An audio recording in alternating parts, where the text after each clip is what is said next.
On Saturday, the new leader of Scottish Labour was announced as Anas Sarwar, and the deputy leader, Angela Rayner, tweeted this in response.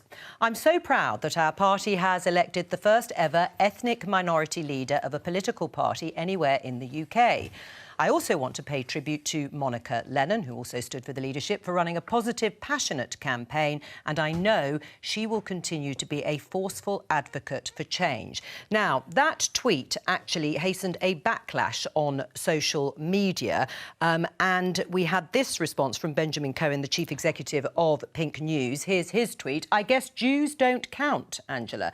You were first elected in a general election fought by a Jewish Labour leader, being Ed Miliband." Now, Benjamin joins us now. Welcome to the programme, Benjamin Cohen.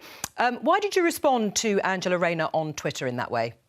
I was just a bit surprised. I know Angela a bit. I've met her lots of times through Pink News. I was just surprised that she would say that Anas is the first ethnic minority leader. He is the first Muslim leader, and there's lots of firsts with his election, and that's really good. But he's not the first ethnic minority leader.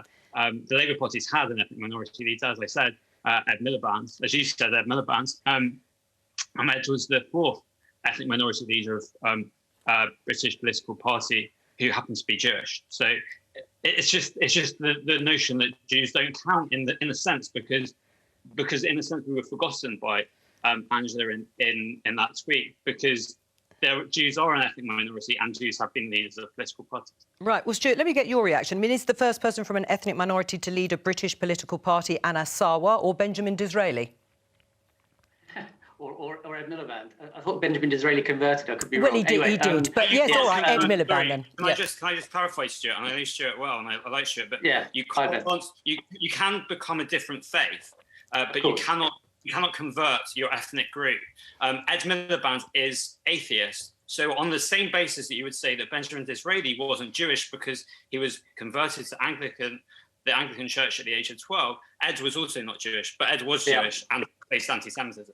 OK, Stuart? Yeah, sure. No, well, I think the key thing here, look, precision is really important. If you're speaking from a Labour standpoint particularly, you have to realise that trust with the Jewish community has been broken over the past few years, and you have to speak with precision and sensitivity. But I had the privilege of working for Ed Miliband, and I just want to say, by the way, congratulations to Anas Sarwar. It's an excellent choice and a great moment. But I do think, however, in Angela's defence, this is an area where there is some uncertainty about terminology. Jews are a minority, and Labour, as I said, has had an awful last few years in terms of its tolerance of a small minority within its ranks who've expressed anti-Semitic views. But I have Jewish friends who disagree themselves about whether they would describe themselves as an ethnic minority or not. So I absolutely think there should be sensitivity and precision about this. But I do think this is an area where people do feel genuine uncertainty about terminology. Miata, are Jews an ethnic minority in your mind? I think they are. I think probably the phrase that she was looking for was probably Black and Asian minority leader. That probably would have got her out of the hot water that she's in. They are. But I think there is a lot of lack of awareness, and it feels very grey for those that aren't in minority ethnic group. And sometimes they get it wrong. I don't think it was deliberate. I don't think it was vindictive or anything. I think she just slightly misspoke. Right. I mean, it is an interesting discussion, isn't it, Lee? Because do you think that Anas Sarwar, who was born in Glasgow, whose heritage is Pakistani, would face different challenges from someone like Ed Miliband, for example, with a Jewish background? Well, I hope not. I hope we've got to a place where, from a political perspective, that anybody can be a leader of any political party and can put forward their manifesto and get elected on that. I mean, on this, I tend to agree with Stuart's point that precision is important, but I don't think Angela meant this. I don't think it was intentional. And the thing that I draw from it is not any underlying intent. It's just that, people who play on Twitter and do all of these things, and Angela Rayner is somebody who is not afraid of being caustic and aggressive on Twitter. We should just all be a little bit careful on these things. So benefit of the doubt for Angela, but I hope she gives other people the benefit of the doubt in the future as well. Right. I mean, Benjamin, isn't there a wider point that actually perhaps the fact that Angela Rayner didn't immediately recognise previous Jewish political leaders in her tweet underlines the fact that many Jews have succeeded in reaching high political office and therefore don't need to be seen as a group needing recognition in the same way as others? Have we lost Benjamin? I might have put that question into the ether. Oh no, there you are, Benjamin. Did you hear that? I did hear your question. We face anti-Semitism and racism very clearly. We've just seen that with the many years of racism and anti-Semitism within the Labour Party. So to suggest that Jews don't face racism and therefore we've reached such a high office that we're not an ethnic minority is frankly ridiculous. Frankly, the notion of this debate is ridiculous. Angela, I'm sure, didn't mean to say what she did say, but she's very quick to criticise other people on Twitter, as was just said, and she could have just responded to the tweet myself and many other Jewish people made. But it's not the case that Jews have reached such high position in society. They don't face discrimination. You know, we're still in the Holocaust is still in living memory. Yeah, whether you practiced or you were not practicing, you still faced murder by the Nazis. And so it's just to understand that it's not just about the religion.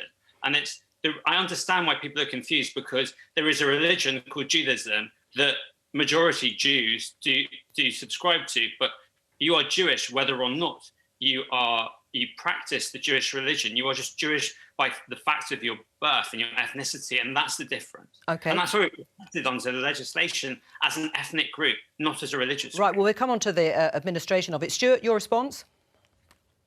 No, I mean, I agree with what Benjamin said. I mean, I think it's very important, particularly on social media, that when you say something and the group affected says, well, then you got this right, I think it's important to clarify and to acknowledge that. So I think that's absolutely right. I think that's true for a range of issues, in particular this issue, in particular with the Labour Party at the centre of it.